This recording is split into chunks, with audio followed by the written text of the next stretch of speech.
I've said this before, TTartisan and 7Artisans make the best budget manual lenses out there for Sony APS-C E-mount. Especially when it comes to budget options, TTartisan has it down. Right now, they have 5 lenses available for Sony APS-C, ranging in price from $67 up to $131. This is one of their newest lenses, a $99 macro for Sony APS-C. This is the 40mm F2.8 macro from TTartisan. Let's see how it comes packaged. It comes in this simple gray and black box with a picture of the lens on the front. Inside you get a user manual and a warranty card and the lens itself. There is a plastic rear lens cap and a metal screw-on style front lens cap. The lens itself has a unique design that I quite like. It is made out of metal and glass, and for the size it feels quite heavy at 370 grams. Starting at the rear, this lens has a metal mount, no electronic connections because it is completely manual, no weather sealing, and a small rear lens element as this lens is designed for APS-C sensors. Moving forward, there is a TTartisan logo, and directly in front of that a compact aperture control ring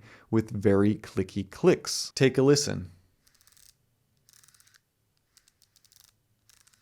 It sounds like a nice watch bezel. This aperture ring is well damped and doesn't feel light or cheap to rotate. It is well executed. In front of that is a focus ring, which at first glance does look a little smooth, but after using it for a bit, I found that it provides plenty of grip. As you rotate it, the inner barrel of this lens extends, effectively doubling the overall length. This rotation mechanism is smooth with the perfect amount of weight to it, and the focus ring turns slightly past 180 degrees. There is a focal distance scale at the bottom of the ring, and on the inner barrel, there is a magnification scale, which is useful for macro work. Around the front, there is a ton of information about this lens, specs, the brand, serial number, and DJ Optical dropping more hits. Here you'll see a very deep recess in which the front lens element is a small piece of glass towards the back of the lens. This acts as a lens hood, but also unfortunately does block out some light when you are doing up close work. Fortunately, this inner extendo barrel is removable if you desire. Mounted on my A6100, this lens looks great. The color matches up nicely, and fully extended, it is unique looking to say the least. It's a pretty well balanced lens, and it doesn't make the setup overly front heavy,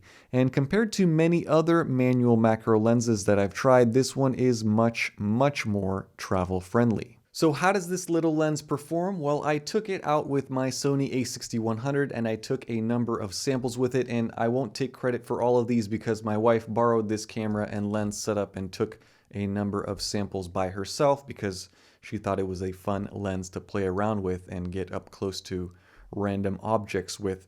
All of these are uncorrected, unedited, straight out of the camera. And I have to say, this little macro performs quite well. It offers full 1:1 magnification, so you can get very close to your subject. It is a true macro in that sense. I found that focusing it was the same as focusing other manual macro lenses, which is to say that it is challenging at times. You do what you can with the focus ring, and then you make small adjustments by moving the camera forward and back just slightly. The depth of field is extremely shallow at f2.8, almost to the point of being unusable and unfocusable, even at 40mm. Even when you stop this lens down to f8 and f11 as seen here, there is still plenty of bokeh. I found sharpness to be good, as you would expect from a macro lens. It is hard to make a bad macro lens or a macro lens that isn't sharp, especially stopped down to f4 and beyond. The image looks really solid from a sharpness standpoint. Bokeh is nice and relatively smooth. Even though this is a macro lens, you can use it just like you would a normal 40mm lens for portrait work, and the results are good.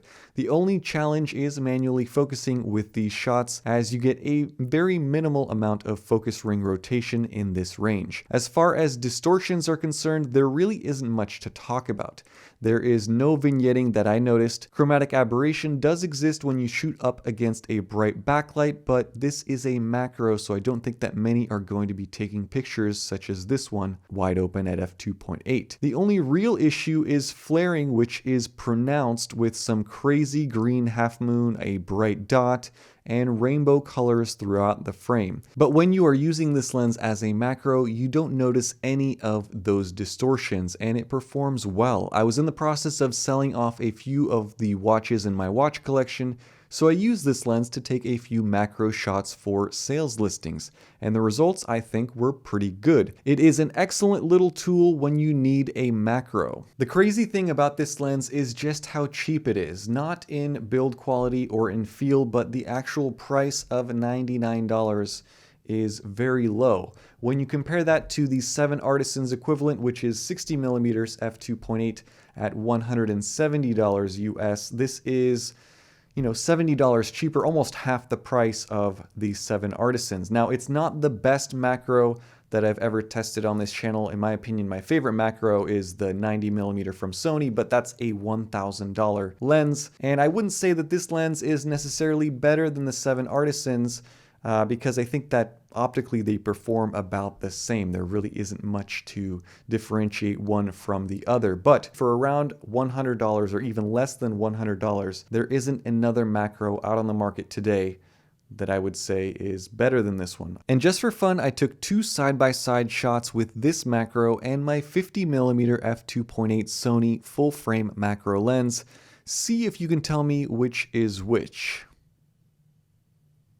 I certainly can't. Here is another side-by-side again. Which one was shot with the $500 Sony lens and which was shot with this $99 TTartisan? Really though, leave that down in the comments. I am curious if you guys can tell a difference between these two lenses. Those were shot at f8 for both samples, but a lens that costs 5 times as much as this cheap lens. Curious if you can tell much of a difference there.